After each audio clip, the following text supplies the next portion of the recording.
There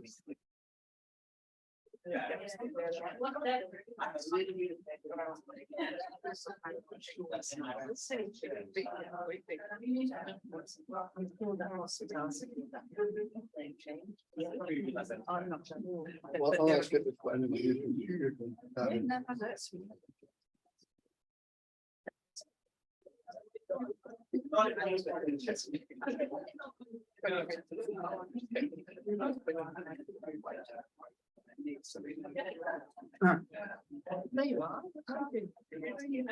Working full time.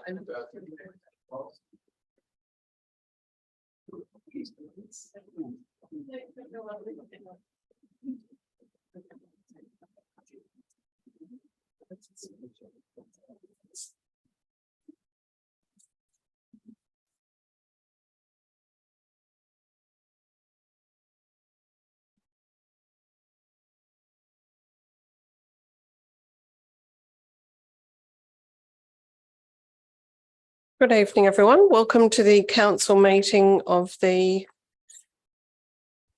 no date on my piece of paper. 25th of July, 2023. Thanks all. Welcome to the meeting. Welcome members of the public gallery. It's lovely to see you here this evening.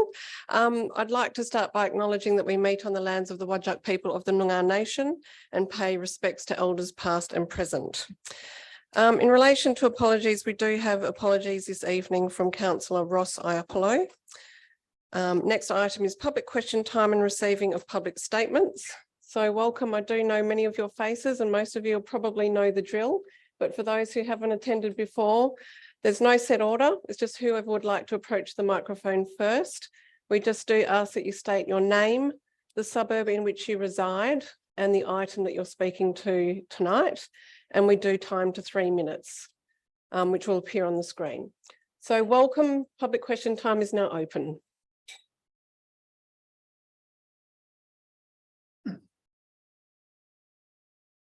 My name is Nick Roberts, a resident of Leederville Gardens. I wish to speak on the bike plan. As chairperson of Leederville Gardens Residents Association, we wish to follow up a letter of the 6th of June, where we stated 6 reasons for opposing a new bike path between Britannia Road and Burke Street.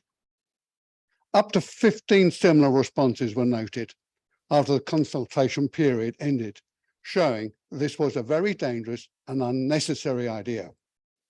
The Mayor noted that she felt there was room between the existing pathway and the new light for a new path, but is completely missing the point of fast speeding cyclists, ruining the safety and enjoyment that currently exists, with elderly residents of our retirement village, walkers, families with young children learning to bike, young families with prams, dogs able to run free, and the many, many sporting activities that are watched in that area, particularly at weekends.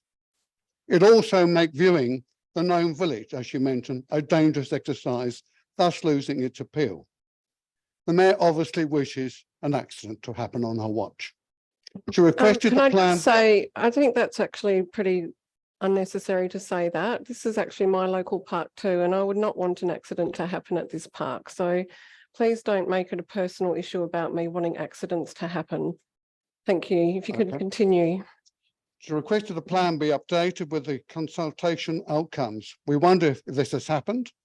At the briefing, it appeared the gentleman tasked with talking about this plan had no idea what he was going on about and got this confused with the traffic calming in Britannia Road. It would appear at the moment that it's a lot easier for the council to get the Matlock Road issue sorted out before continuing on with the problems on East Britannia Road.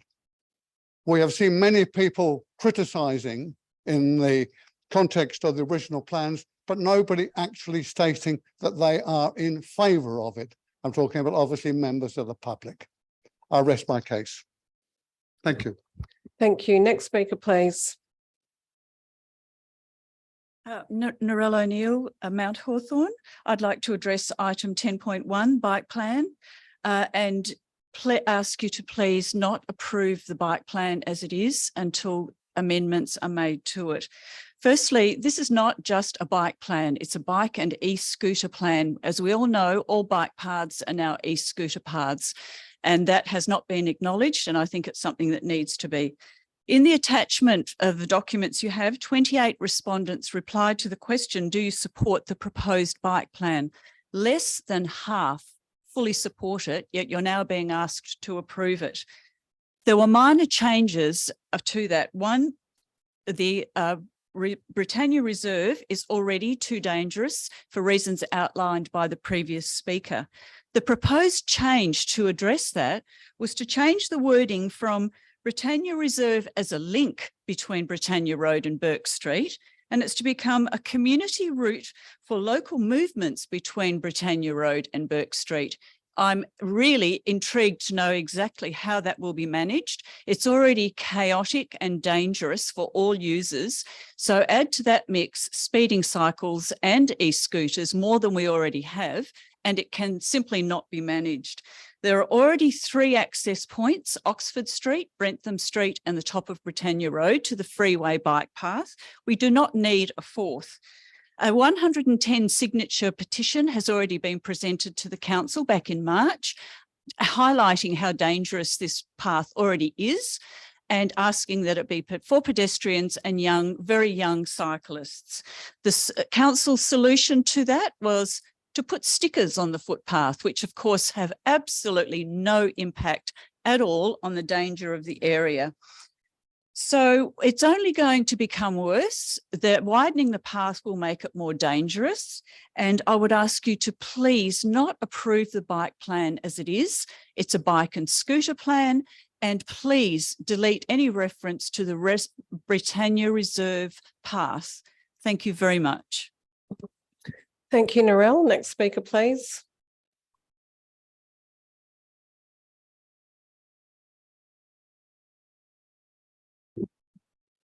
Leslie Flory of Mount Hawthorn. Good evening, Mayor Cole and councillors. Each year, the City of Vincent spends large sums of ratepayers' funds upgrading and maintaining the city's assets. Those assets which are visual to the ratepayers, for example, Beatty Park, Leederville Oval. It's interesting to note that in the West Australian on the 22nd of July, it states Ms. Cole said the city has spent over $5 million over the past 5 years on Beatty Park.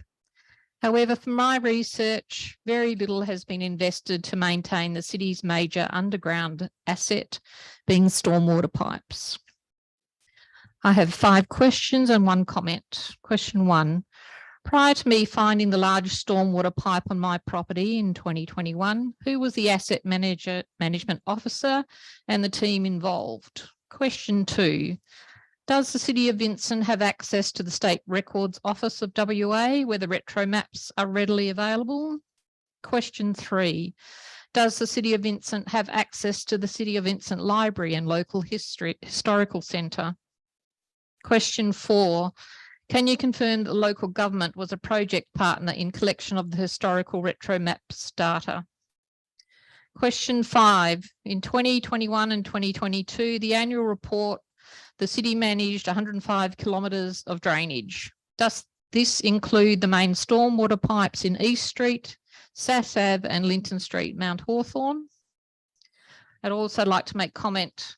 The first of the winter rains fell on Sunday, the 4th of June. 2023. Linton Street, Mount Hawthorn was once again flooded. The worst we've seen it, said one resident. The City of Vincent solution that week was to provide 4 of the residents with 10 sandbags each. This was very little comfort to the residents. The City of Vincent needs to be held accountable for the years of flooding, years of neglect, years of minimal action and failing to take responsibility to maintain the proper stormwater drainage system. Thank you. Thanks, Leslie. We'll get answers to your questions on notice. So thank you very much. Next speaker, please. Yeah, Linda Harris from Brentham Street, Leederville. I also would like to speak about the proposed bike plan. On item 19 and page 37, it reads, investigate the options to provide safe cycling along the eastern side of Britannia Reserve to provide a community route for local residents between Britannia Road and Burke Street. My understanding is that the briefing last week, the council advised they were considering a new bike path parallel to the walking track on the east side of the reserve. I regard this as an extremely bad suggestion and a waste of taxpayers' money. So why? I am a bike rider. I cycle regularly to work and often ride bicycles as recreation. I also live beside the reserve, and yes, I am a ratepayer and I regularly walk in this area. Already there are excellent safe cycling paths for local residents between Burke Street and Britannia Road, that is running north to south. From east to west, the reserve is about 300 or 400 metres wide. So on the west side, there are in fact 3 cycling paths, 3. There is an excellent public shared path, which is wide and safe and well used by all. Then there are dirt tracks, which are fun for those with mountain bikes. There are 2, back and up and down. These tracks are very safe, although not well used. Come across the park, as I said, about 300 or 400 metres wide to the east side, where the council is considering another track. There is a single row of houses and then another quiet street connecting Burke and Britannia. This is Brentham Street. This becomes busy at school pickup times, but on weekends and on other times is quiet and safe. This is an excellent way for local residents to ride their bikes. Then come one further block back to the east. There is Oxford Street. Again, there is a connection between Burke and Brentham Street with a cycle lane running along both sides of Oxford Street. Again, this is perfect for local residents. As a cyclist, I have used all these parks and I have no problem with any of them. So we have a total of 5 cycle paths between Burke and Brentham Streets, and the council is considering putting in number 6. This is a total waste of ratepayers' money. And who will use the new bike path? Not commuters riding to work. They already use the existing cycle paths. No, it will be irresponsible e-scooters and a few people too lazy to ride a couple of extra 100 metres to the existing bike paths. And moreover, consider those who walk and play in the reserve, the elderly, toddlers learning to walk, school children riding to school, and this has always been Linda, allowed. you have reached 3 minutes, but if you can Okay. just conclude, that would be. I will conclude. Putting appreciated. in a bike path where these people will inevitably be an accident. Hopefully not a child. There will be an accident involving dogs. So I presume eventually the council is going to ban dogs from the reserve that are off lead. Thank you. Thank you, Linda. We won't be banning dogs from being off lead at Britannia, just to reassure you. Next speaker, please. Thank you, Madam Mayor. Good evening. Trent Will from Taylor Burrell Barnett, speaking on item 9.2 of the agenda, speaking on behalf of the applicant. Firstly, just like to assure councillors that we support the officer's recommendation. We have no concerns with the conditions of approval. As you would have gauged from the agenda, we have worked quite diligently to respond to requests from the city's officers and the design review panel, and there have been several iterations of the plans to get the application to this point. We are really pleased with the design outcome. It is a different design. The standard approach for something like this would be to have a driveway down the side of the property, usually the full depth of the lot.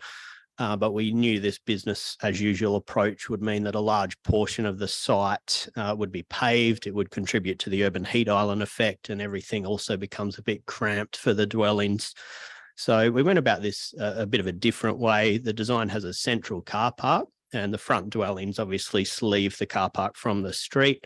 And then you have a little European style access to the rear dwellings. And this approach we think was really successful because it frees up a lot of the site for landscaping, and we think it's produced a good design outcome. Secondly, and just briefly, apologies, we were not able to attend the agenda briefing last week, but we did have a chance to review the matter online. Just wanted to offer a few quick comments in response to the items that were raised to hopefully assist with your decision.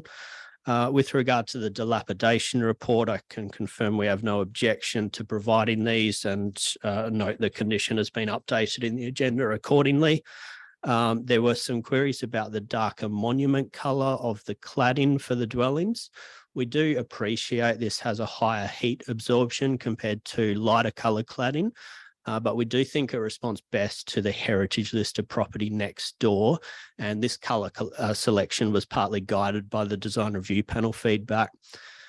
We have also demonstrated through the sustainability reporting that the dwellings can achieve a 65% carbon life cycle reduction, which was a really positive outcome.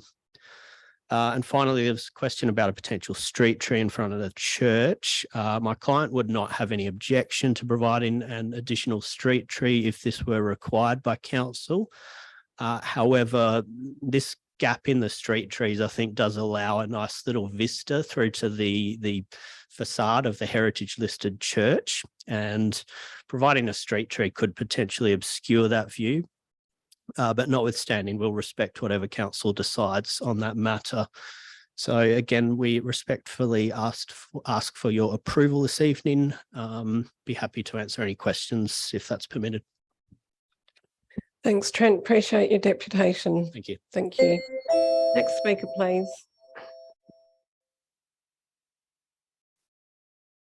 Good evening. My name is Lewis Sugar. I'm an associate at Element representing East Metropolitan Health Service, and I'm here to express support for item 9.9 on the agenda tonight, being the outcomes of advertising for Amendment 11 to Local Planning Scheme number 2, relating to Royal Perth Hospital emergency flight path protection. Following my comments made at the council briefing last week on the item, additional information has been circulated to elected members, and I trust that that answers a number of the queries raised, and thank you for providing us with the opportunity to do so. A number of key stakeholders have been involved in carefully considering the two most appropriate flight path routes needing to be protected to support the emergency rescue helicopter service operations at RPH. One of the two routes will traverse in a northeasterly direction, curving towards the Swan River and utilising major road and rail reservations to limit the overall impact on private land holdings. Proposed Amendment 11 to the city's LPS 2 concerns a portion of the northeastern flight path route only. 14.7% of the total northeastern flight path will locate within the city's local government area, the rest being confined to the City of Perth. The flight path proposal will have no impact on the existing development potential of private land holdings within the city or future development potential envisaged through the draft North Claysbrook planning framework, with heights of around 16 stories being envisaged. Now, this does differ from the impact borne to private land holdings within the City of Perth, where existing development potential may be impacted, depending on the type of development being delivered. The proposed amendment ultimately seeks to strike a balance between limiting the impact of private land holdings within the city, whilst ensuring the safety of emergency helicopter operations for RPH, and in particular, the State Medical Trauma Unit. Your support for Amendment 11 to the city's LPS 2 is crucial and will enable the state to continue providing critical care to those in need. Thank you. Thank you very much. Appreciated the additional submission that you forwarded to us. It was very useful information. Thanks for that. Next speaker, please. Good evening, Mayor and Councillors. Ashley LaFontaine of North Perth. I'm speaking in support of item 13.1, the motion to prohibit third-party advertising at Hyde Park. I applaud administration's support of this motion, particularly given the many visual changes which have occurred at the park in recent years. I can understand utilising the light poles to temporarily advertise events at Hyde Park, such as the Hyde Park Festival. However, I do not agree with some of the examples provided to advertise events which are off-site and or part of a bigger community engagement process. There are plenty of places with high exposure to advertise, and Hyde Park as a heritage place is not one of them. The signs will distract from the features which contribute to the significance of the park. Thank you. Thank you, Ashley. Next speaker, please. Anyone further wishing to speak this evening? Okay, thank you very much all for coming and for your comments. You're very welcome to stay, and we do deal with the items that you've raised first so that you don't have to wait around if you wouldn't like to listen to us debate the many items on the agenda this evening. But we do have a few items to go through before we get to that. So the next item is response to previous public questions taken on notice, just noting that those responses are contained in the papers, in the agenda papers, and also in relation to written statements and questions that we've received this evening. There have been a few. We've had public state questions from Stephen Williams of North Perth, Glenn Christie of Mount Lawley, Dudley Meyer of Highgate. Lewis, we've got you here as well, but we've heard from you in person today, and that was all. Okay, so applications for leave of absence. We do have one this evening, and this is a request from Councillor Iopolo, who has requested a leave of absence from the 26th of July to the 30th of September 2023 inclusive. Councillors, could I please have a mover and seconder to support the leave of absence? Councillor Castle moving, seconded by Councillor Wallace. All those in favour? I declare that carried. Item 5, the receiving of petitions, deputations and presentations. There are none this evening.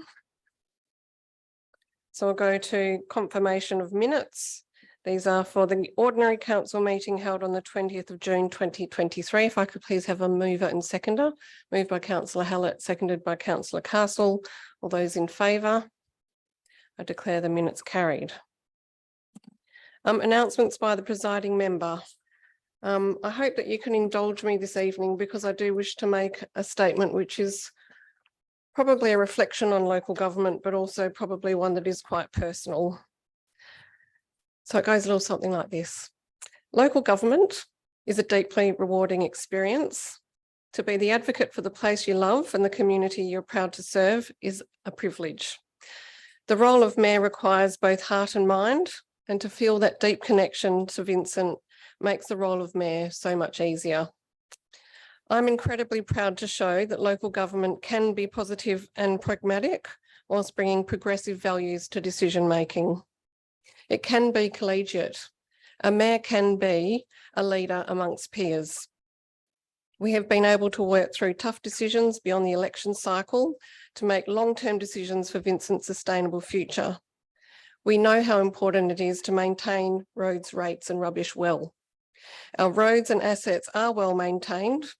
We are on a financially sustainable path with our rates income, yet in terms of value for money, we remain extremely competitive with our neighbours. We remain in the bottom third lowest rating councils.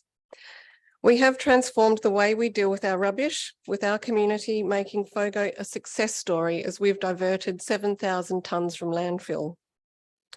But we've shown that it's possible for local government to be more than the 3 Rs, that we can aim high on our sustainability actions in the face of climate change, that we can represent our diverse community on issues that matter to them, like the marriage equality plebiscite and the Uluru Statement from the Heart.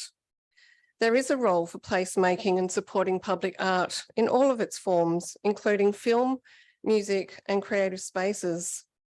That local government can be swift to adapt and respond when our community and local businesses really need it. And the COVID years demonstrated this. And I really remember those meetings that Councillor Castle and Councillor Gontaszewski and I sat with our executive team during COVID, dealing with the issues as they came forward, and incredible health response there. And David and his support for staff pivoting so quickly to ensure that all of our staff could work from home. I think we're the fastest local government to do that. David, well done. Being an elective representative on behalf of your community brings an incredible responsibility, and I hope that I've been able to demonstrate that I've been committed in heart and mind throughout the past 10 years. I haven't always pleased everyone, but I've made decisions that I feel have been the right ones based on the information that I've had before me. It's a role like no other in terms of the breadth of issues that are to be problem solved, championed and advocated for, but at times it has been all-consuming. 10 years for me is a long time in local government. Long enough to see a great deal of positive change, but also long enough to crave quieter evenings and weekends, more time to help with the homework, although the boys won't really like that, to be with family and neglected friends, and to walk the dog, probably at Britannia Reserve. My youngest was just 3 years old when I took the plunge to run for Vincent Council, and now we're organising the 13th birthday party. So it's time for me to be a resident again in my community. I remain committed for the next 3 months up to the October election, but I won't be seeking re-election. I have many people to thank, and this is just a very brief high-level overview, but I'd like to say thank you to the community for their support over this time and the trust that they have placed in me. To the Vincent volunteers who make this place tick, the town teams, the community organisations, the PNCs, the multicultural groups, our LGBTIQ plus groups, our arts groups, so many to mention. You have inspired me with your dedication throughout because you are the community doers. If I was ever having a difficult day in local government, all I needed to do was to go to a community meeting, an AGM, an event, and to just feel completely inspired and sustained by these incredible people that do so much good work in our community. To Team Vincent, the people who turn up every day, that bring a strong sense of pride and purpose, and being so positive in this culture that that David and you all have created here in this great workplace. Your work touches on so many elements of neighbourhood life, and it really does make a difference, and I thank you so much. To those I've worked most closely with, Kylie, Manuela and Alicia before them, my daily work crew, I say thank you. And to David, the exec management team and the communications team who I regularly have contact with, thank you for your support in this role. To our up and coming managers, to our incredible planning teams who show that the future of local government is oh so bright, to the folks that bring beauty to the everyday like our parks team, and those that might not be public facing but make a big difference like our finance team. There are so many to mention, and I will be contacting our staff just to let them know how thankful I am and hopefully having conversations with them when I see them. To the council, both past and present, I've had the privilege of working with highly dedicated and brilliant colleagues throughout my time, starting out with former Mayor John Carey, former Councillor Josh Toppelberg. I've been inspired by Jimmy Murphy and Joanne Fotakis, and I've had the pleasure to work the longest with incredibly talented Deputy Mayor Susan Gontaszewski. Thank you so much, Susan. Followed then by Councillor Dan Loden and Councillor Jonathan Hallett and Councillor Alex Castle. You've been here quite a long time too. More recently, Councillor Ashley Wallace, who's just coming up to 4 years, and then our 3 new council members, Susan, Ron and Ross. I'd like to thank you all, and I wish you all the best, and I very much appreciate the commitment, effort and passion that you bring to Vincent. Of course, I have to thank my John, who without this wouldn't be possible. Thank God that I have a husband who likes to food shop and cook, as well as managing his own demanding career, and to our boys. In short, it takes a village, and Vincent is one heck of a village. So thank you all.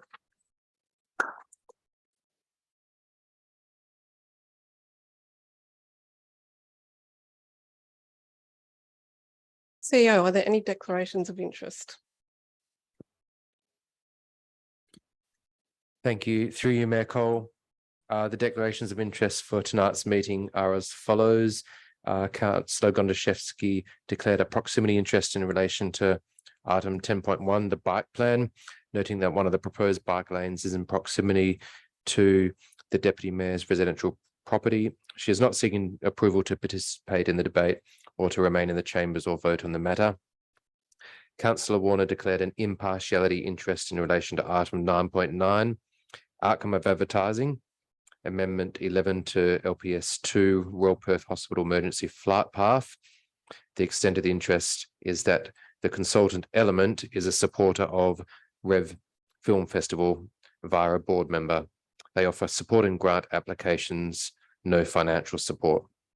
Councillor Hallett declared a proximity interest in relation to item 10.1, the bike plan, noting the extent of the interest is that action 4.5 relates to a proposed bike lane which is in proximity to his residential property. He is not seeking approval to participate in the debate or to remain in the chambers or vote in the matter. And Councillor Alexander declared an impartiality interest in relation to item 13.1, the notice of motion prohibition on third-party advertising in Hyde Park. The extent of the interest is that Councillor Alexander's residential address is adjacent to Hyde Park, and he is acquainted with nearby residents who have raised concerns about potential advertising on the new light poles. And that's all the interest received for tonight's agenda, Mayor Cole. Thank you very much, CEO. Are there any last minute Declarations of interest, councillors. Okay, thank you. All right, so far we have had the following items raised by members in the public gallery: 10.1, 9.2, 9.8. We do have a couple of absolute majority decisions noted also on the agenda, so they will also be called out, as well as the audit committee. Where's audit committee?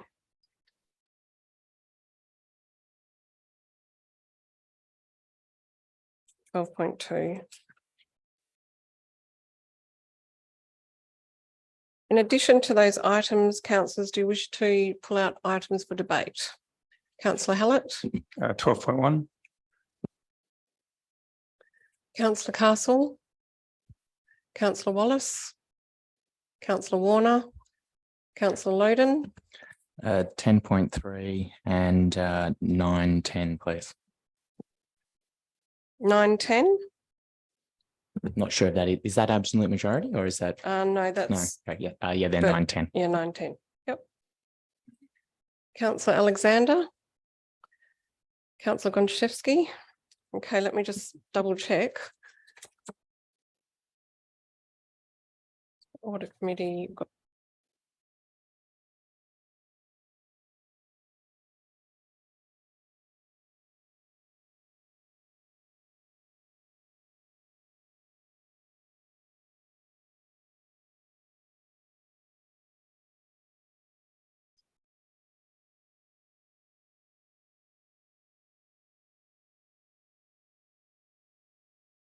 Look, I'm just also going to call out 10.4, which is the Beatty Park tender.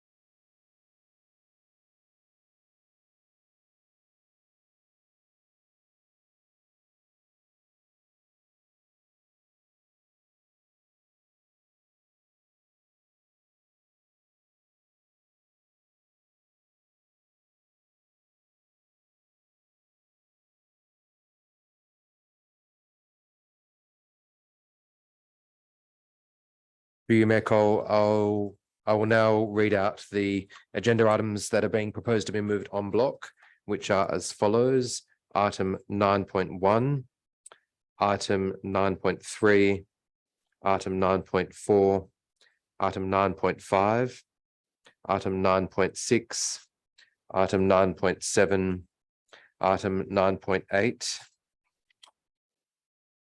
item 11.1, item 11.2, item 11.3, 11.4.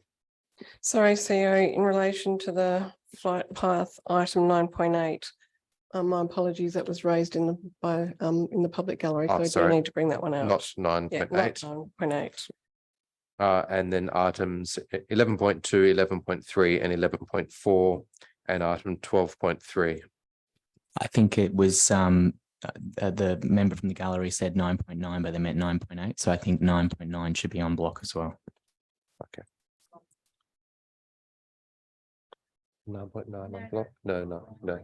9.9 is the helicopter. Yeah. My agenda says 9.9 is amendment to the municipal heritage inventory, which wasn't discussed during public question time, but 9.8 is the amendment to the scheme. Oh, I think that Dan and I have got the same agenda because mine says 9.8. I can confirm the mayor's position. So what are we working off here? We have to understand which number we're talking about.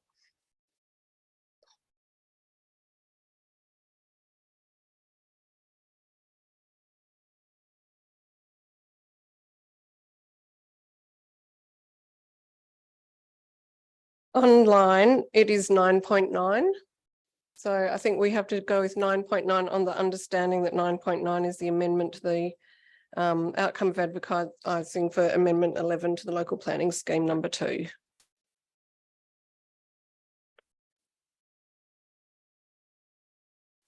Wendy, do you have all of those? Yep. Do we need to just quickly go through the items that we are, just because it was a little bit confusing? So just to summarize, it's 9.2, 9.9, 9.10, 10.1, 10.2, 10.3, 10.4, 12.1, 12.2 and 13.1.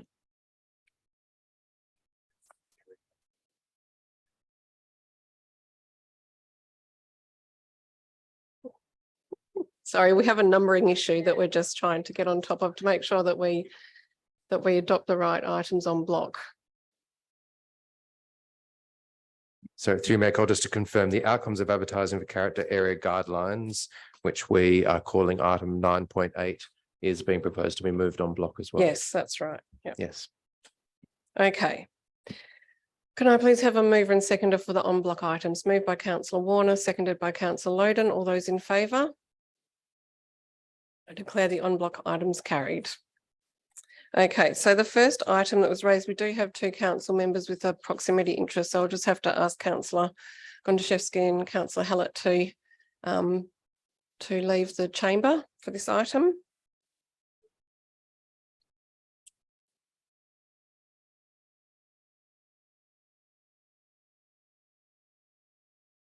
So this is item 10.1, the bike plan 2022 to 2028. Can I please have a mover and seconder for this item? Moved by Councillor Loden, seconded by Councillor Wallace. Thank you, Mayor. To follow up, I think you heard the questions from the gallery, but just to reiterate my interpretation of them anyway. The first one is just around how do we address e-scooters in this context, given e-scooters can also ride on bike paths, and is that a consideration in how we put this plan together and that potential conflict between pedestrians and bikes? And secondly, this sort of reality of multiple bike lanes all running north, south in about a 200 to 300 metre distance between them all. If you could provide some comments back on that. Through the chair. So the bike plan focuses primarily on cycle facilities, noting that footpaths in general do cater for different modes of transport. The bike plan does generally focus on cycle routes and connecting these cycle routes together. In terms of the route, and I believe it was action number 19 in the bike plan, it's only to investigate a route through Britannia Reserve. It's not saying we're going to build a 4.5 metre wide cycle route through that reserve. It's just an additional route that the engineering team will look at.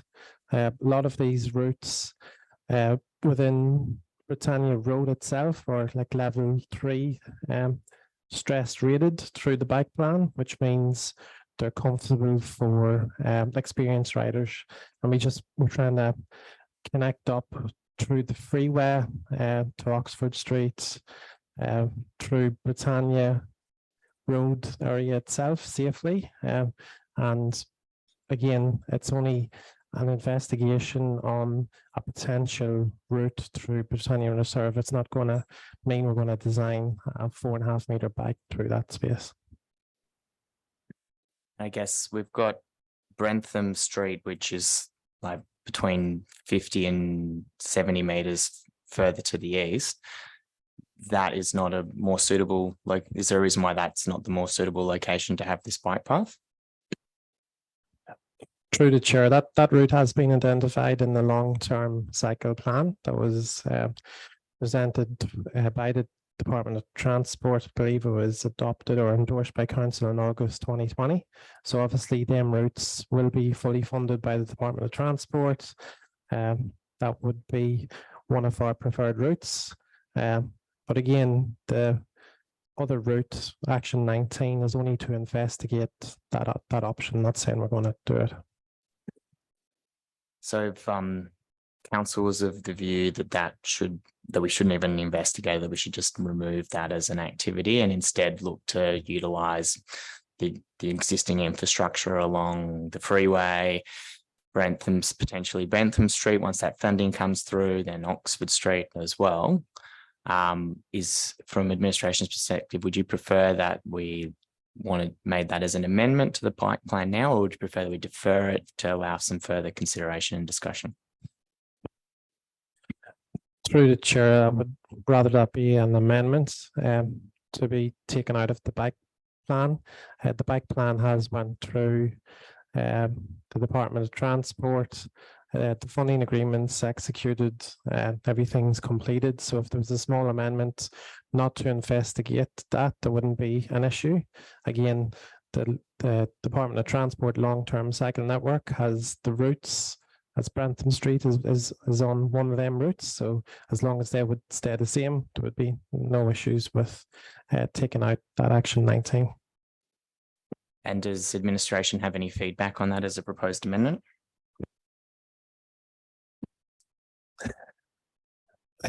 Through the chair, you would like, I suppose if the bike plan was adopted without action 19 within it, I wouldn't see an issue with that. I'm the mover, so I can't move an amendment, but I'll just flag for you, Wendy, if you could prepare an amendment to delete item. I think you're right. I think it is action 19 from there to do that investigation. And I can let other people speak. Thank you, Mayor. Probably a related question. I was going to ask what the impact of, oh, sorry, you're the seconder. Bit presumptuous there, Councillor Castle. We'll come back to you. I appreciate your passion on the item. I guess just back on that similar item, what does the investigation process look like? So this is going into the bike plan now. Like what kind of factors would you be considering? What kind of things are you looking at if you were to undertake this investigation of this bike route that's kind of like not already in the plan?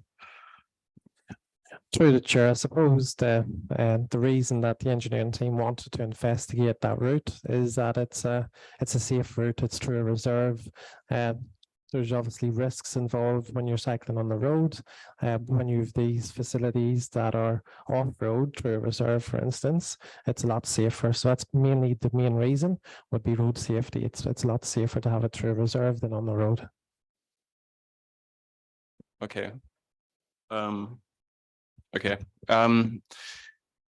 If it was passed as is, what would be the process for implementing it? Is that a further decision of council before that bike path would go in, or is that admin would undertake the investigation and choose to implement it on their own, or is it through the budgeting process?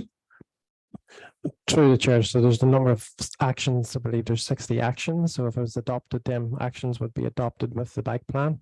The process of each individual project, for instance, Norfolk Street, would need to come through the normal budget process, and we'd bid for budget, whatever that design would look like.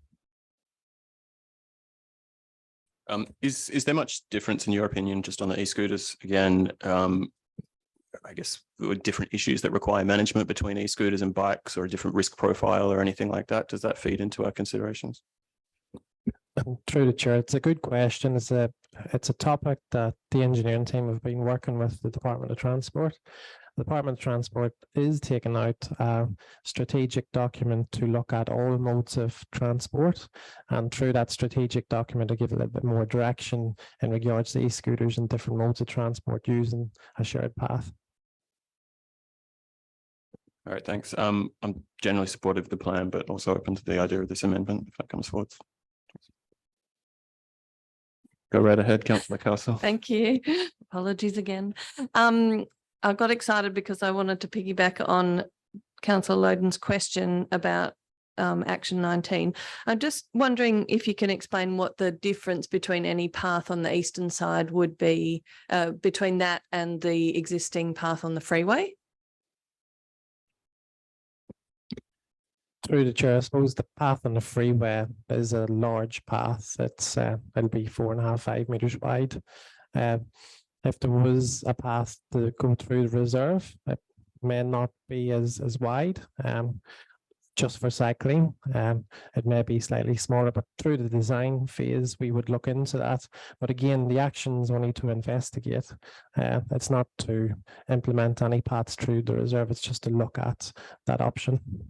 Okay, so maybe to ask that a different way, what would a path on the eastern side offer that the freeway path doesn't already offer? Through the chair, the freeway path would have a lot of cyclists, and so there'd be a large number of cyclists using that path.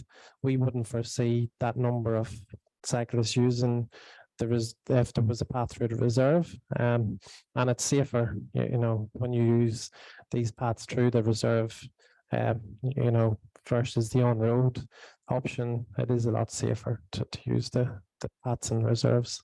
So safer for cyclists, not necessarily for other users. Correct. It'd be safer for the cyclists, yes. Yeah, I find that curious given that the rating of the PSP is comfortable for all ages and abilities. But I understand the point you're making. I had in mind to ask the question how administration would feel about simply deleting the words along the eastern side. But I'm also of a mind to support an amendment to remove it altogether. So I don't know if you have any feedback on whether an action that didn't indicate the eastern side would be of any use. Through the chair, I suppose the eastern side from memory has a path already along that route, which is relatively straight. So we would look to utilise that existing infrastructure and upgrade it through that process of investigation. So you'd be unlikely to consider any other paths through Britannia if it didn't indicate eastern side? Through the chair, the preferred option would be to use the existing infrastructure, yes. Okay, thank you.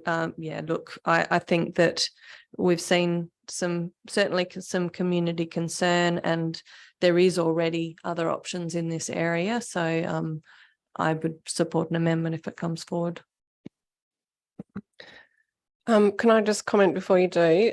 Look, being a local, I think there's a few observations here. I mean, it's been described tonight as already being chaotic and dangerous. And I think what the bike plan has tried to do by including this investigation is to actually look at it more closely. There has been the petition where some of the local residents have asked us to go back to requiring the existing narrow pedestrian path to be for cyclists under 12 only. In the time that the City of Vincent put that path in, and it was a narrow path, it wasn't a full shared path width. The road traffic regulations, I can't know, code, I'm looking at you, Director, it's a manager, but there was a change, and I remember it was under the former police minister in the former government, where the government made a change to say that all paths would now be permit bikes. It was a sort of a response to not potentially really putting in a lot of bike infrastructure at the time. So footpaths universally became bike paths. So since that time, I think what we've been seeing at Britannia is some conflict, because it is a narrow path. It's not wide enough to accommodate cyclists and pedestrians and all the sorts of users that we see walking along that path. But we do have a tension because of the fact that it is a quick route across to the principal shared path. So particularly I've observed, you know, when kids riding to school, say to the new high school over in Subi, that's a cut through to get onto that shared principal shared path. So I think this has been an attempt to try to investigate a way to make what is already not working another option. What I would say to you is that I do, you know, being there regularly, I can see that having cyclists and scooters going, you know, quickly along that, where you've got all sorts of things, activities happening there, you know, it does potentially become problematic when you've got soccer balls, dogs, etc. But I think that my my thought would be that rather than just removing this whole scale, that we would continue to investigate options for safe cycling, for a community route for local movements between Britannia Road and Burke Street, so that we're still actually considering the fact that we do have a conflict already happening, and that if we don't investigate how to funnel bikes to make that connection through, that this will continue to happen. So I think that we would potentially be leaving an issue that's unresolved, but by making this agnostic to Britannia Reserve and looking at other routes, I think we could continue to investigate without it necessarily having to involve Britannia Reserve. So I just exercise some caution in removing that whole scale, given that we do have some tension already happening at Britannia Reserve because of that connection through the principal shared path. Councillor Loden. So a follow-up question on that. So if we were instead to amend the action to be investigate options to provide safe cycling and then delete along the eastern side of Britannia Reserve, safe cycling to provide a community route for local movement between Britannia Road and Burke Street, recognising that there is strong community opposition to a continuation of bikes in that area, what steps would the city then take? Would they then look to divert down Brentham Street instead to provide that cycling infrastructure instead? Through the chair, yes, potentially looking at Brentham Street and other routes within that area that's identified within the plan. So I'll move that amendment instead, which is so item 19, investigate options to provide for safe cycling, to provide a community route for local movement between Britannia Road and Burke Street. And if I get a seconder, I'll speak to that item. It's seconded by Councillor Castle. Thank you. So I've been in this park as well, and I observed that conflict that we see between cyclists and pedestrians and dogs and everything. There's a lot of stuff going on there. There's a lot of activity. If we look at our hierarchy, our priority is pedestrians first, then bikes, then public transport, then cars. So in this context, if we're talking about priorities, we should be prioritising our pedestrians first.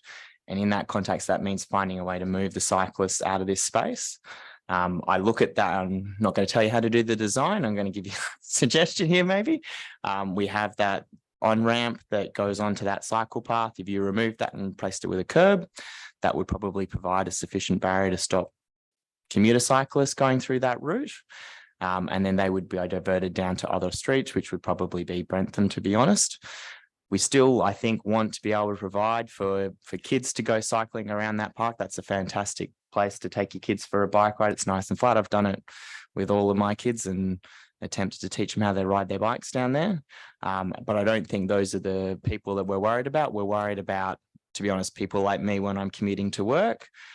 I don't go through Brentham, Britannia Reserve. I go down the principal path along the freeway because that's my quickest route in. But I can see that if I lived elsewhere, I might use that as my way to sneak through to get to that path. But if you create that bit more of a barrier, they have to mount a curb or something like that, that'll remove those cyclists out of there. So hopefully, with this amendment, what we can see is a shift to the way we manage that and use that as an opportunity to reduce that conflict between bikes and pedestrians in that area, because as the Mayor said, it's a busy space, and to be honest, it's only getting busier every time you go down there. There's more and more stuff, which is great to see that it's being activated and used, but the last thing we want to see is, you know, someone getting rear-ended by a cyclist travelling along at 30 k's an hour. Thank you, Councillor Loden. Councillor Castle. Thank you. Look, I agree. I think that this is a good middle ground to hit so that we can still address the issues that have been identified without necessarily presupposing a solution for them. Councillors, any comments on the amendment? Okay, I'll put the amendment. All those in favour? The amendment is carried. We're back to the substantive. Is there any further discussion on the bike plan? Okay, I'll move the substantive motion. All those in favour? I declare that carried. We can invite our other council members back in. Thank you.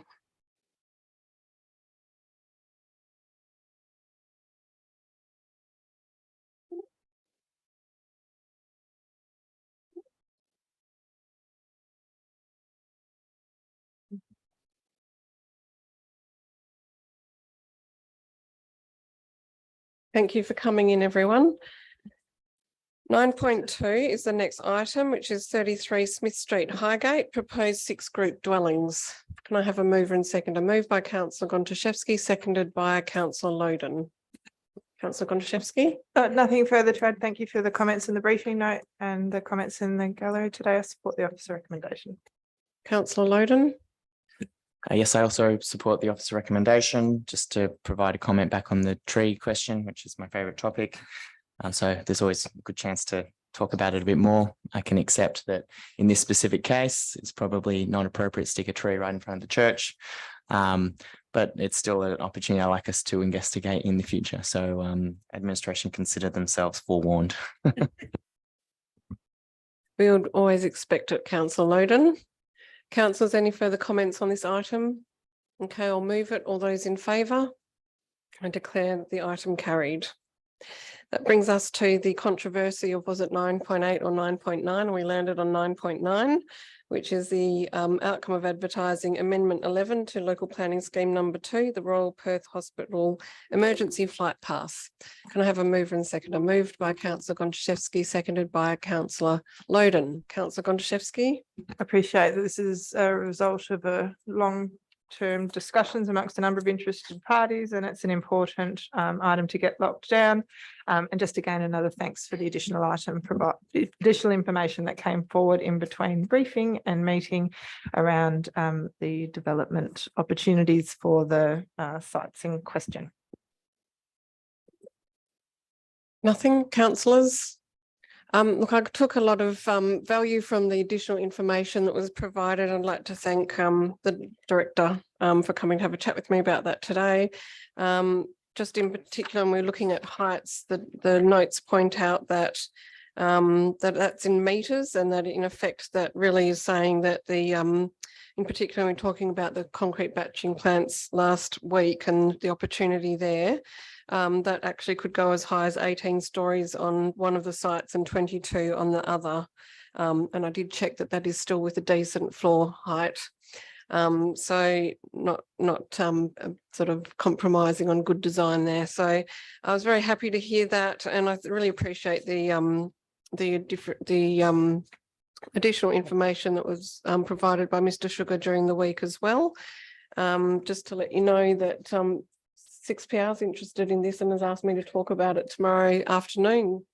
Go figure. But it is interesting. It's a nice sort of intersection of various planning elements coming together. So and a very important service. So I'm happy that we're able to support this, and I appreciate there's been a lot of comprehensive work that has gone into it, and at the same time we're still remaining able to sort of really go high on those sites whilst transitioning to lower heights within the Claysbrook area. So thanks, that was invaluable information to receive. Any further comments? Okay, I'll put the motion. All those in favour? I declare that carried.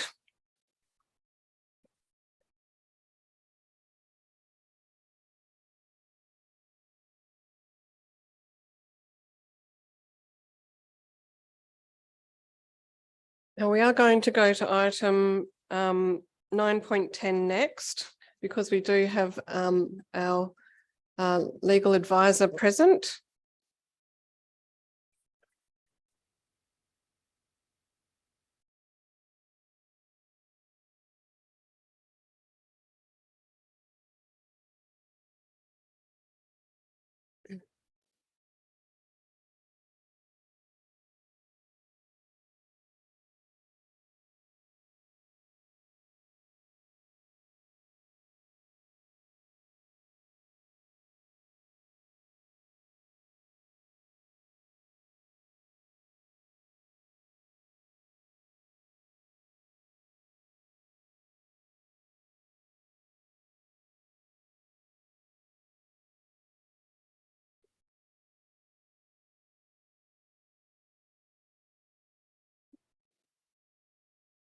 Okay, councillors, so we are at item 9.10, which is the proposed major land transaction in Leederville. We did have a confidential session on this last week. So we have a public report, but we also have confidential attachments. So we're joined by Simon Moen again from Jackson McDonald, who's been providing legal advice on this. Thanks for joining us, Simon. just wanted to check with council members whether you would like to go behind closed doors for any questions on the confidential attachments as we did last week. Nothing further? Okay, so we've explored all of those options and gone through that with a fine-toothed comb. Councillor Loden, would you like to move this item? Moved by Councillor Loden, seconded by, I asked because he pulled it out. You might think, why am I inviting that? He's the one who mentioned to bring this forward. Seconded by Councillor Gondaszewski. Thank you, Mayor. I didn't think we should let this one get moved on block, given the scale. One of the things I say nearly every year is the biggest decision we make is the budget. And I would observe that that is probably not the case this year, because this is by far and away the biggest decision I've been involved with on council. And so although I can't talk to the confidential items and all that sort of stuff, I guess there wasn't a huge number of questions from council members at the council meeting, but that on total volume across the number of council members here. However, that does not mean that we have not paid a great deal of attention to this process. There's been extensive engagement between council and the administration in this process to make sure that we are comfortable. It's just not practical to have that depth of conversation and engagement in a public forum like this. We would be here until the wee hours of the morning. So from my perspective on this, there's probably two key questions we need to answer. One is whether or not it's the right decision to look down this the sale of the land piece. That's the first question. And then the second question, which is the one we're also talking about a bit tonight, is that have we selected the right proponent? Now, from my perspective, I can absolutely see the benefit of this for the Leederville Town Centre once this is fully developed. We are probably going to be going through a painful process in that transition from where we are now to that future state, which will be difficult and will be really challenging for the administration to manage. So no pressure there, guys, but it's all on you. But I think the end result that we will see out of this is going to be a much better town centre. We're going to have a huge number of people in that locality, a much greater increase in the commercial offerings and so forth in that space that just will build on that resilience of that town centre as a location. We saw it when the it's not the Dale Alcott building, the ABN building came in, that bringing in that new business with all those new people, utilizing the lunchtime sites, the businesses in that area really helped to support and underpin the Leederville community. And I see this is just a further expansion and extension of that. So it's really exciting. I'm really looking forward to seeing how this folds out over the next few years, and that, you know, a decade from now you'll be able to sit in Leederville with this redeveloped space going on. But we've done a lot of work to get to that point in terms of developing our structure plan and creating the framework and space in which this can also be developed. So this isn't a quick, speedy decision that we've made, although we have moved relatively quickly in getting to this point, but there's been an awful lot of work in and behind the scenes, particularly by a number of the staff here tonight, to actually make that happen. The second question is the group that we've selected the correct group to select, and from a quality of what they're offering, and also from a financial, so if you wanted to consider it a qualitative and quantitative assessment, that they are the best option from my view. From my read of that data, that is the best way forward. We could always kick this down the road and wait for another option to come forward, but from what we're looking at today, this looks like a really good, strong option for the Leederville Town Centre. And there would be no guarantees that if you waited longer that you would get something better to come along in the future. So from my perspective, I'm happy to support this work going forward, and look forward to the next steps as we progress. Thank you. Councillor Gondaszewski. Thank you. Echo your comments, Councillor Loden, very well said. I just want to add two things just from my perspective, that we've spent much of the last term of council and some of the preceding term before that, since talking about this project and Design Leederville, and all of the public engagement and consultation that's happened through the development of the Leederville Precinct Structure Plan. From my view, it would have been an unusual, I'm really pleased that we've been able to go through the process of developing the Leederville precinct structure plan and then move through this part of the process fairly quickly. Although I have just said it's been like 4 years, I feel that it has been handled with some expediency, but not without the requisite rigour. But I think that this is the next step in seeing that highest and best use of land as set out and determined through that community engagement around the Leederville precinct structure plan, and not just community, but technical engagement. This is the next step towards delivering on that. And I see that as being part of the city's kind of promise to the community when we develop those sorts of plans, is that that's what we actually want to see. We don't just want to have those documents be developed and then put on a shelf and not live in the world. So I think that this process has been really positive. And it was actually reading through the confidential attachments today was actually quite reflective for me. And I also think that where we have landed in terms of the proposal that we're considering here is clearly the best option that was presented. But that there is the process going forward. There's a level, the mandatory process, and then the level of, I guess, public scrutiny, accountability, and I guess the option for review and consideration, and I guess built into the process is, you know, we still have the option as a council to move forward or look at new information at the end of this process. And so I think that what's really great tonight is that this starts to live in the world. And I think that that's a really positive thing. So we're back out in front of the community, and we can start to get people interested and considering and excited about what's to come. That's a really positive thing. Thank you, Councillor Gonchaszewski. Councillors? Well, look, I'll make some comments. I think this is an incredibly exciting project.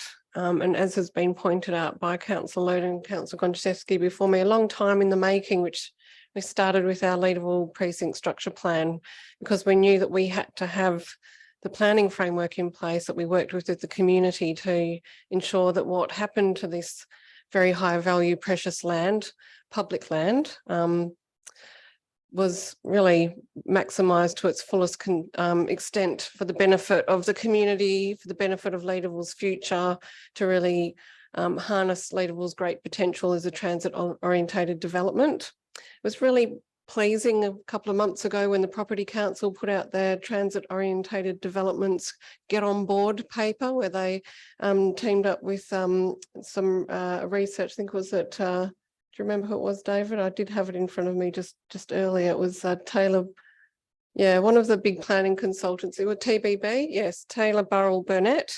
And they basically did an assessment of what makes a great transit-orientated development site right now immediately.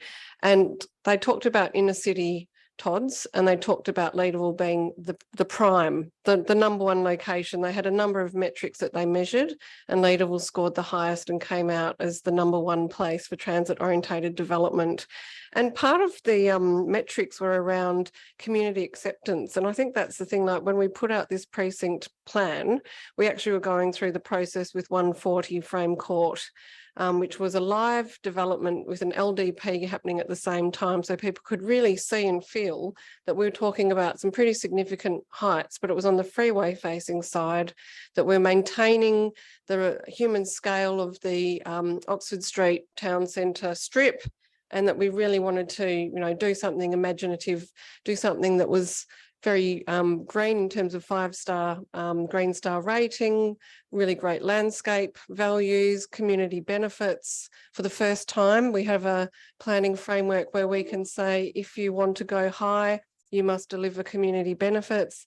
And I think we've just really seen that come to fruition through this proposal. And it's very exciting, it's very high quality.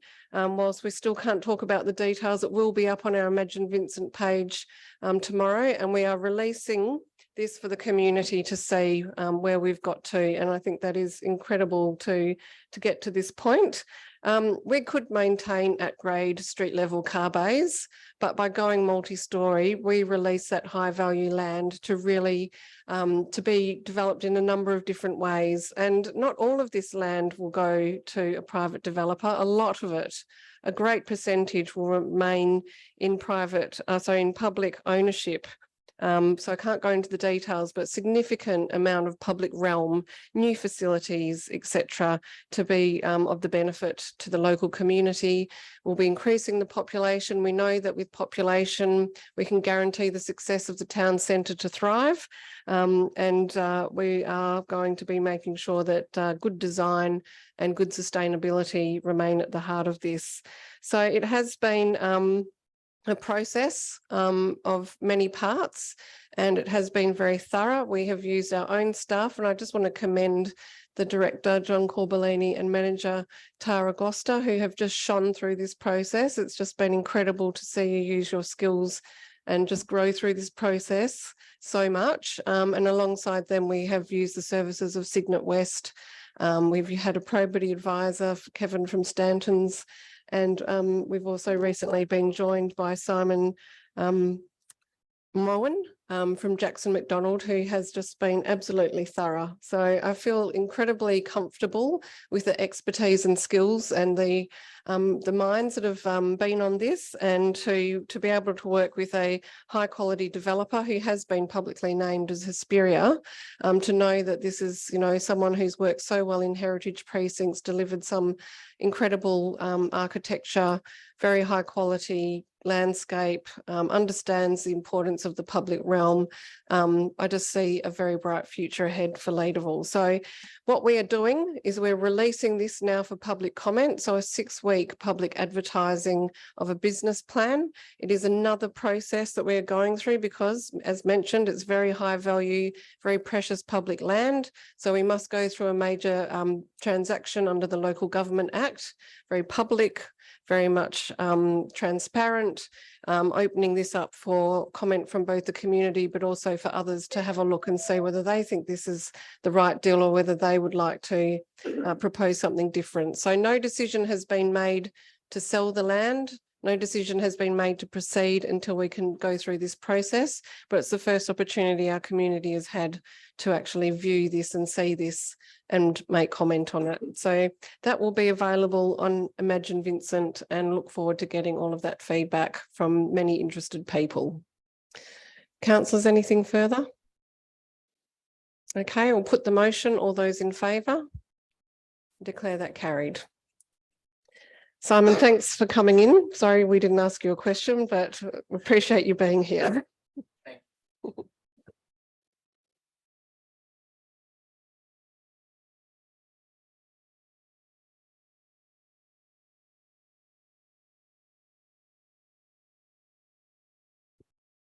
Okay, so I believe the next item is 10.2, approval to advertise draft animal amendment local law. This is an absolute majority decision required. Councillors, can I have a mover and seconder? Moved by Councillor Wallace, seconded by Councillor Warner. Thanks, Nicole. I don't have much to say on this one. Just support the officer's recommendation. Quite perfunctory. Councillor Warner. I mean, I got a lot of other views on cat content. Yeah, I know. I know. I think that's how we actually ended up in this situation. It was, yeah. Oh, I won't speak on this. No, thanks. Next time round. Councillor Warner. Nothing. Councillors, any further comment? Okay, I'll put the motion. All those in favour? Declare it carried. Item 10.3, glyphosate use in the City of Vincent. Can I have a mover and seconder? Moved by Councillor Loden, seconded by Councillor Wallace. Thank you, Mayor. I agree with everything that administration says in the report. I guess my concern is that we don't have a solution if all of a sudden something changes in that external policy space and it's no longer appropriate to utilise glyphosate in the city. So I do have an amendment that I've sent to Wendy for some wording that she can share on the screen, but I'd like to let others speak on the item first. Thanks. Thanks for admin for this report. Like glyphosate is a pretty controversial item, but I think it is one that does have a place for use with appropriate controls in place. We asked a few questions last week around what controls we have in the occupational health space for our personnel during its application, because I perceive that to be by far the largest risk with its use. So thank admin for their detail around that. Also thanks for investigating glyphosate or residual glyphosate in soils after application. There weren't a heap of samples taken, but I think the results that came through were positive. At the concentrations observed the day after application, they're of no danger to humans unless you're ingesting literally kilograms of soil at that rate. And I think it's shown pretty clearly that the natural degradation processes through soil are effective in reducing it to below laboratory limits of concentration within a week or so. There was a little commentary in the report around dilution via rainfall. The glyphosate strongly absorbs to soil and isn't very mobile in water, so I doubt that would have had much of an impact on that secondary result. But further sampling to confirm that might be appropriate. But yeah, otherwise, I'm satisfied the city has done what it can to minimize its use, controls its use very well, and I'm more than comfortable to see it continue to be used in this manner. Could I also just say I did actually put together a couple of amendments that aren't on the table. Wendy, can I just check if you've received those as well? We might need to put those up on the screen to see if anyone's interested at some point as well. Okay, thank you, Councillor Wallace. Councillors, any further debate? Councillor Loden? So I have an amendment. I don't know if you have it in a format, Wendy, that you can share, but I'll read it out and then if I can get a seconder. So this would add a new 2 to the amendment, to the item, which is to request that administration provide options with a recommendation to council to undertake a trial of alternative weed management within city reserves that does not utilise glyphosate. And if I can get a seconder, I'll speak to that item. Is there a seconder? Seconded by Councillor Hallett. Thank you. So I totally accept the reality of this challenge, that it's absolutely horrendously expensive to go utilising these alternative treatment technologies. But what I do see is whilst we don't have a position where this is harmful to people at this point in time, there are trends happening in other countries around this space. I mean, we had a guy sue Monsanto in the US for wrongful death because of glyphosate, which I'm not presupposing would happen here, but I still feel that we need to still be putting time and effort into investigating these alternative options so that we're prepared in the situation where we are actually required to stop using glyphosate if the recommendations change, and that we actually then have to quickly try and find an alternative source to do this. So I think it's important that we need to keep trialing these options, particularly in our parks and reserves. And so I would request that administration, if council supports it, looks into further options and with the idea of coming back with a proposal for a trial of something. Doesn't have to be big scale. It's just helping us to continue to understand what these costs and what the options are available to the city if and when this happens. Wendy, is it possible to make that bigger? I can't read it at all from here, and even with my glasses on.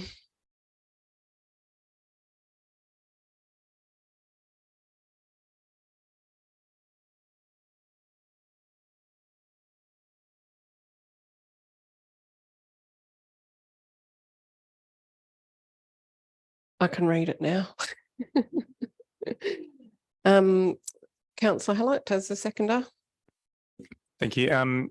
Not much to add other than, I guess, one of my concerns is that with humans, obviously, there's not strong evidence around health harms, but there is more evidence around toxicity, particularly for amphibians. And so in relation to this particularly, it would be good to hear from administration, not now, but perhaps if this passes in the context of this, a trial around places where we've got water bodies reserves as opposed to just the ecozone areas within parks. it might be worthwhile doing a second amendment, because I think if it being specific would help if you're looking at doing a trial, but I'll leave that up to you to consider. Councillors, any further debate on the amendment? Councillor Gondaszewski.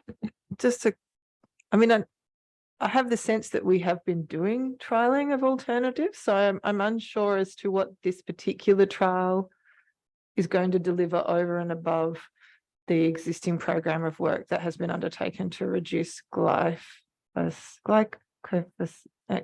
not sure that's glyphosate.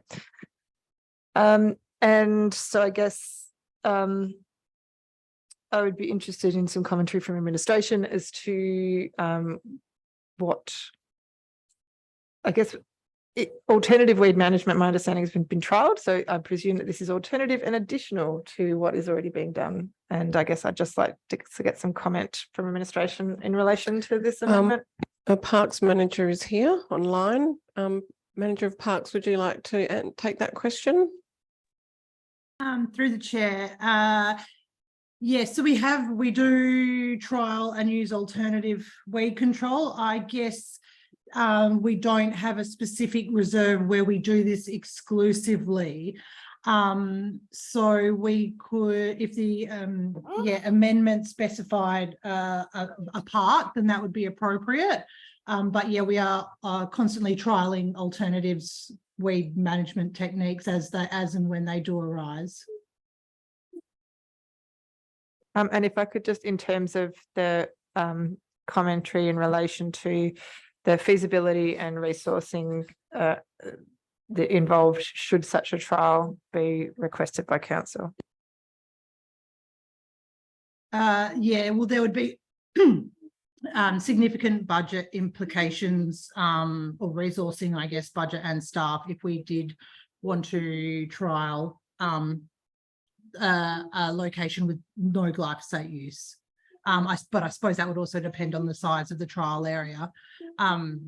Yeah, we could trial steam control in town centres, but I think based on the evidence provided in the report from other councils, I think we have a clear indication of the costs involved in that.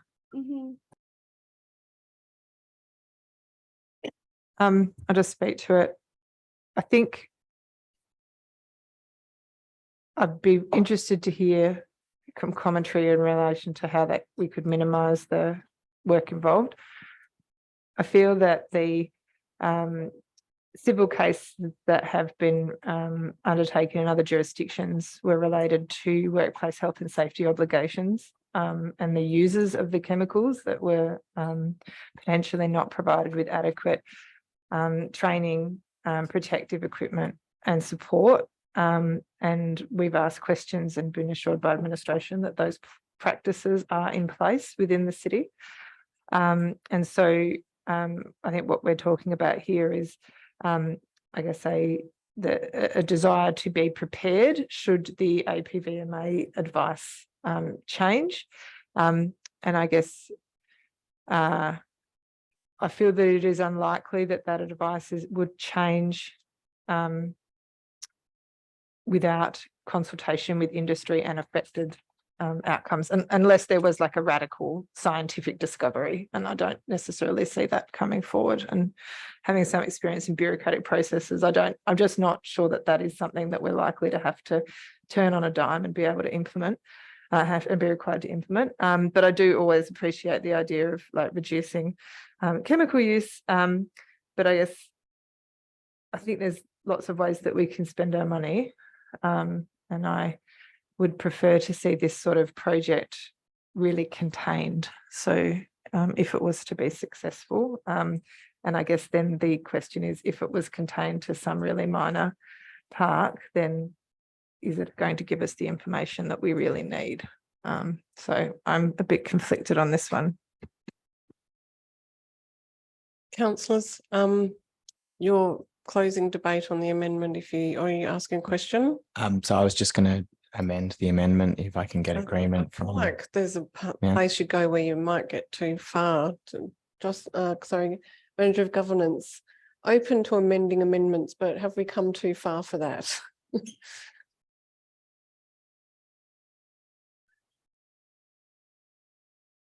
So should we just leave it as is and then a further amendment can come forward? Yeah, I think we have progressed to.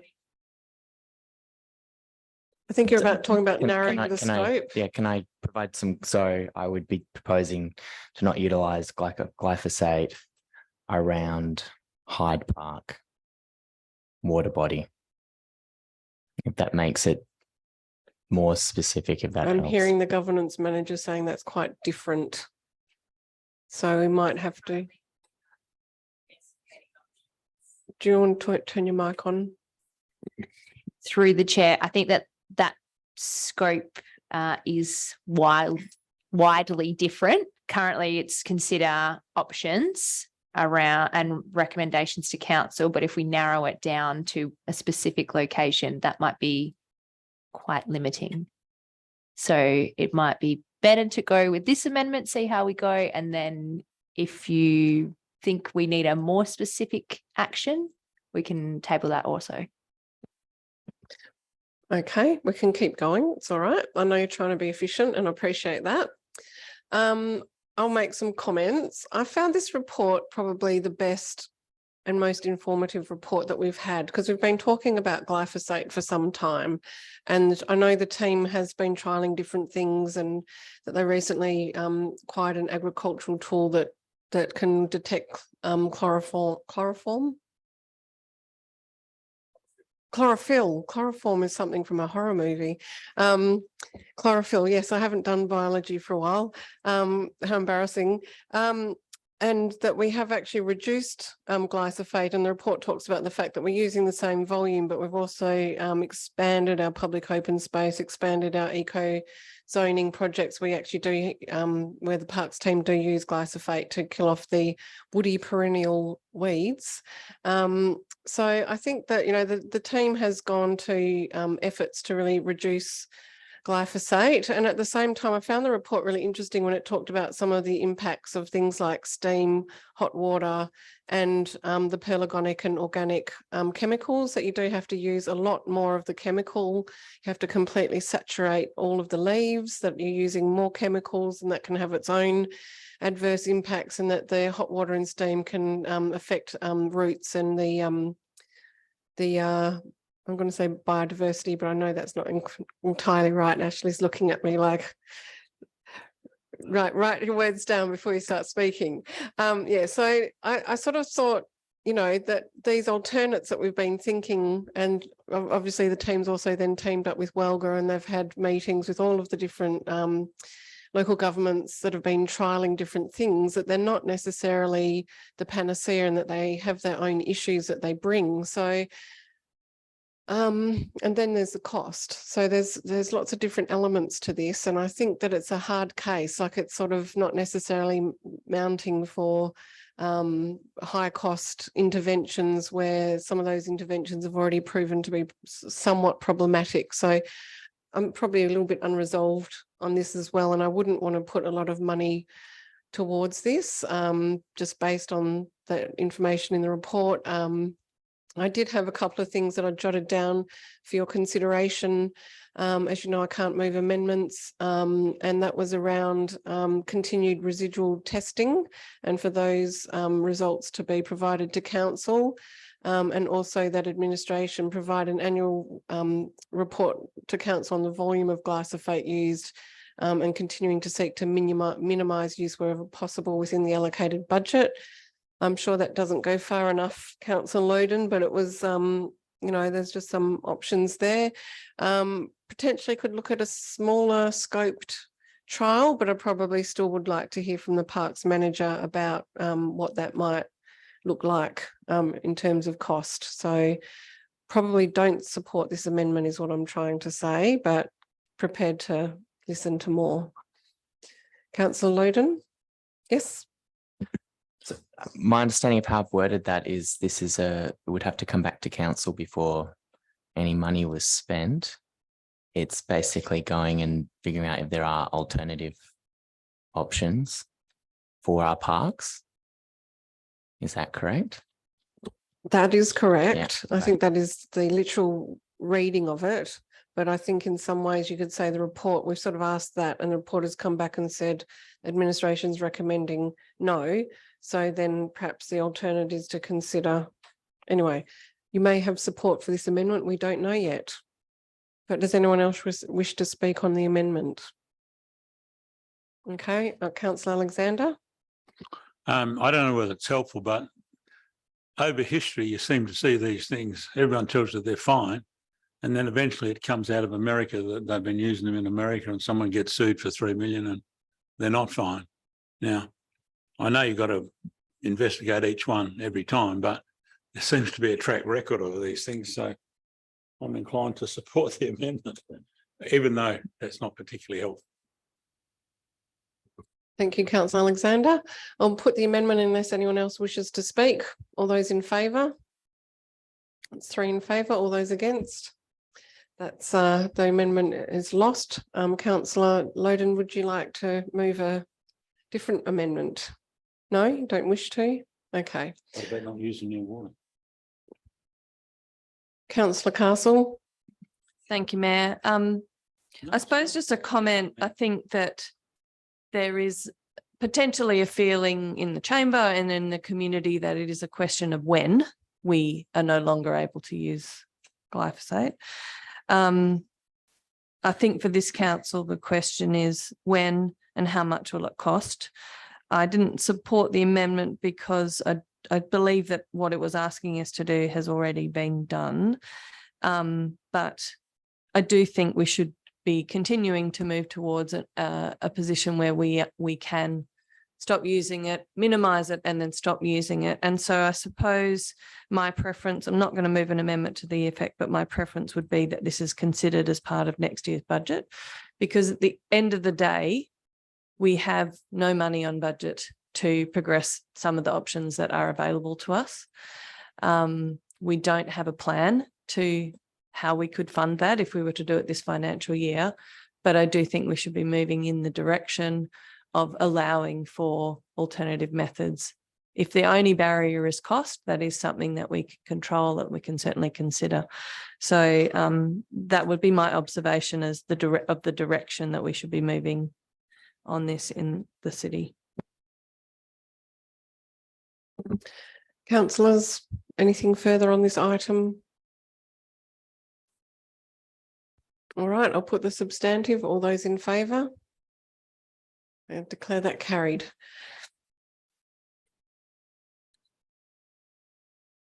Okay, item 10.4, which is RFT IE 259 of 2023 Beatty Park Leisure Centre 12 and 30 metre pool tile renewal. Can I have a mover and seconder, please? I did request this one. I can't move it. Moved by Councillor Loden, seconded by Councillor Warner. Councillor Loden. Supportive of the officer recommendation. Councillor Warner. Okay. Councillors, the reason I raise this is that I would like to request that we have a project plan presented on this project to council, understanding details such as project owner and project sponsor. And that was all from me. Councillor Gonchevsky. Can I move an amendment to that effect? It is very much welcome to you. I would like to do that. The amendment being that council requests a project plan for the works be provided to council, outlining details such as project sponsor and project owner. Yeah, I think we would usually have a project on a page that would set out those details as well as key milestones, key risks. So it probably doesn't need that last bit about project. Request a project plan for the works be presented to council. Does that cover it? I'll just ask for a time frame because I'll put that in the amendment. Yes, through the chair, there is one already prepared. I had meant to attach it to the briefing notes and it was remiss of me in the response, so more than happy to present it at the next council workshop.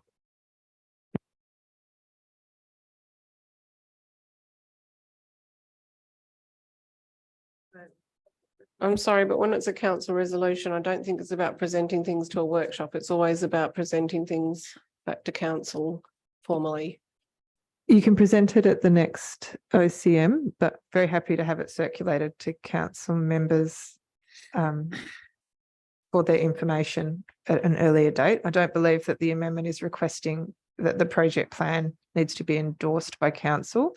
So I don't think that there's anything that says that you can't proceed with the project, but it is for formal and public noting and discussion. Yes, thank you, Councillor Gontaszewski. We'll include it in the information bulletin. Is there a seconder? Seconded by Councillor Hallett. Any discussion on the amendment? We'll put the amendment. All those in favour? Declare that carried. We're back to the substantive. Is there anything further? Put the substantive motion. All those in favour? I declare that carried. So I'm a bit confused. Did we call out 12.1 or do we need to deal with that? You did? Having a rethink. Okay, so item 12.1, appointment to the West Australian Local Government Association Central Zone Council representatives. Councillor Hallett moved and seconded by Councillor Loden. Slightly awkward because it's nominating me, but I guess I just wanted to comment that I think it's been unfortunate that we haven't had reps at Wowga a lot of the last year. So thank you to admin for bringing this forward again to appoint someone. We've all got lots of committee hats that we wear, but I think it's really important that these roles are filled. So I'm happy to put myself forward. Councillor Loden. Thank you for putting yourself forward. I think you're going to make a great Wowga rep, Jonathan. Thank you, Jonathan. Councillor Hallett, appreciate it. Any further comments? I'll put the motion. All those in favour and declare that carried.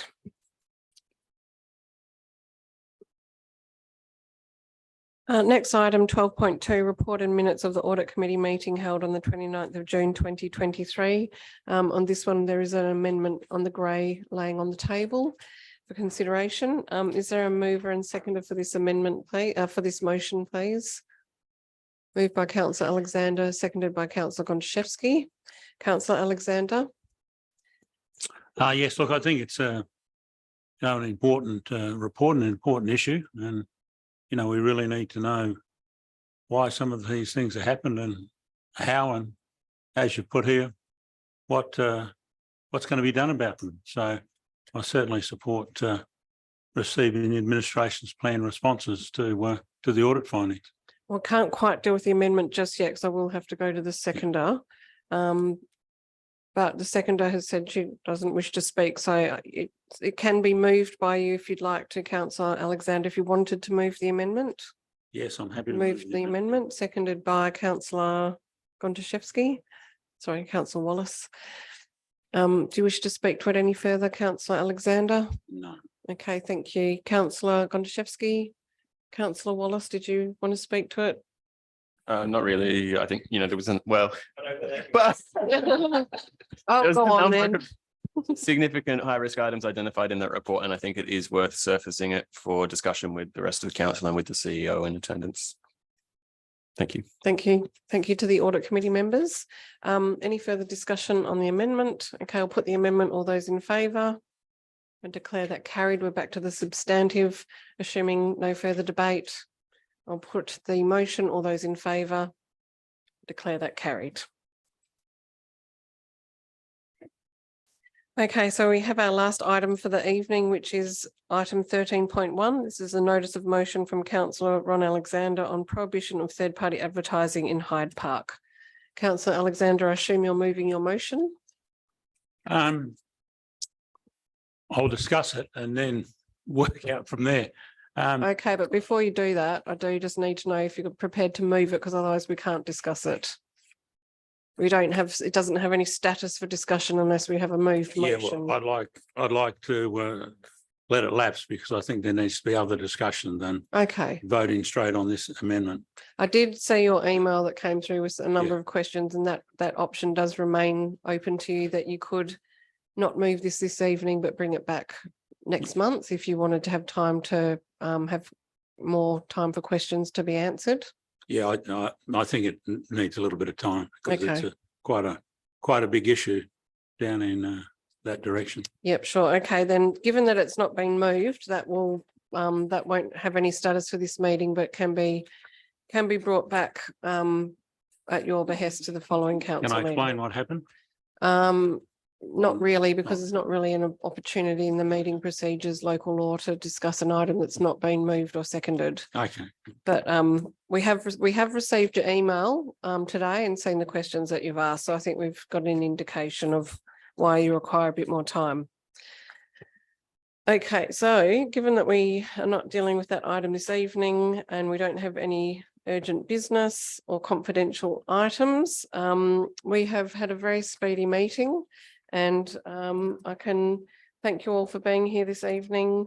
There have been some big items, particularly Leederville car park. So please have a look online at our Imagine Vincent website tomorrow to have a look at that very exciting item. So thanks all, and I'll declare the meeting closed at 7:39 p.m.